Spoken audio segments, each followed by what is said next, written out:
Malappuram Vettichira toll പ്ലാസയിൽ ഇടയ്ക്കിടെ toll നിരക്ക് വർദ്ധിപ്പിക്കുന്നതിൽ വ്യാപക പ്രതിഷേധം. ജനുവരിയിൽ തുറന്ന ടോൾ പ്ലാസയിൽ ഇത് രണ്ടാം തവണയാണ് നിരക്ക് വർധന.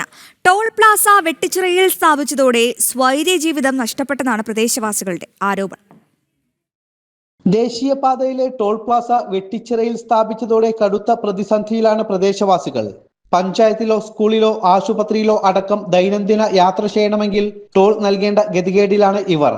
കാടാമ്പുഴ ക്ഷേത്രത്തിലേക്ക് പോലും നിത്യേന പോകുന്ന ആളുകളാണ് ഇതുവഴി കടുത്ത പ്രയാസത്തിലായത്. ഇടയ്ക്കിടെ ടോൾ നിരക്ക് വർദ്ധിപ്പിക്കുന്നതിലും പ്രതിഷേധത്തിലാണ് വാഹന ഉടമകളും പ്രദേശവാസികളും. ജനുവരി 30 ആദ്യ നിരക്ക് പ്രാബല്യത്തിൽ വന്നു.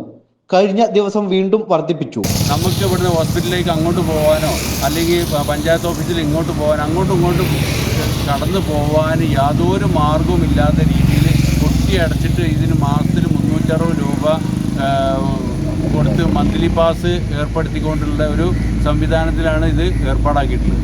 നിലവിൽ കാർ, ജീപ്പ്, ലൈറ്റ് മോട്ടോർ വാഹനം തുടങ്ങിയവയ്ക്ക് 150 നിന്നും 160 രൂപയാക്കിയാണ് വർധന. ബസ്, ട്രക്ക് തുടങ്ങിയ വാഹനങ്ങൾക്ക് 590 രൂപ നൽകണം. പ്രാദേശിക സർവീസുകൾ ടോൾ ഫ്രീ ആക്കണമെന്നും നാട്ടുകാർ ആവശ്യപ്പെടുന്നു. ഈ പ്രദേശവാസികൾ ഭീമമായ സംഖ്യ, അതും മാസം ടോൾ കൂട്ടിക്കൊണ്ടിരിക്കുന്ന ഒരു സാഹചര്യം.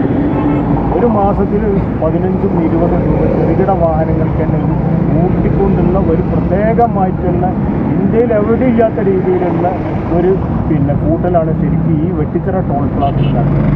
സർക്കാർ ഭൂമിയുള്ള കൂടുതൽ സൗകര്യങ്ങൾ ലഭ്യമാകുന്ന വട്ടപ്പാറ ഭാഗത്ത് ടോൾ സ്ഥാപിക്കണമെന്നാണ് നാട്ടുകാരുടെ പ്രധാന ആവശ്യം. ഇക്കാര്യങ്ങൾ ആവശ്യപ്പെട്ട് ഹൈവേ റൈറ്റ്സ് ഫോറം ഭാരവാഹികൾ BJP ദേശീയ കൗൺസിൽ അംഗം കുമ്മനം രാജശേഖരന് നിവേദനം നൽകി.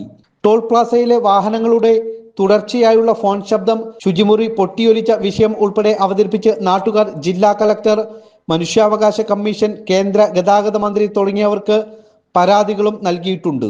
ജനം, മലപ്പുറം.